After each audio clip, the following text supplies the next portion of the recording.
Gitukod sa Police Regional Office 11 ang Special Investigation Task Group kon SITG aron sa pagpalawom pa sa investigasyon sa pagpatay kang Digos City, Davao del Sur, Barangay San Jose Kapitan ang Hilito Balasbas. Sa interview sa Aramen Davao kang Police Major Yudesan Gulciano, PRO 11 spokesperson, dili pa makonsiderang election-related incident ang pagpusil patay sa kapitan sa nagpadayon pang investigasyon karon sa kapulisan. Ang PRO 11 at ang Davao del Sur ay magkakaroon po ng Special Investigation Task Group para po para mag-focus in the conduct of investigation nitong pangyayaring pagpatay kay Barangay Captain. Kahimduman, pasunod na ang biktima sa iyang balay gikan sa Barangay Hall sakay sa iyang itom nga Corando SUV. Dihang gipusil kini sa magkadaghang higayon sa wala pa mailang gunman gamit ang short firearm.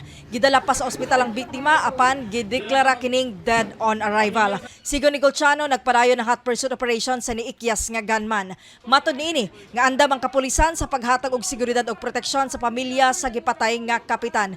Gikatakdaong sa bubisita si Police Brigadier General Benjamin Silo Jr., PRO 11 Regional Director sa Davao del Sur, aron mahatagan og pagtagad ang probinsya sa adunay intense political rivalry karong eleksyon. Kasama mo sa balita ug serbisyo publiko, Radyoman Aimee Genita, Tatak, RMN.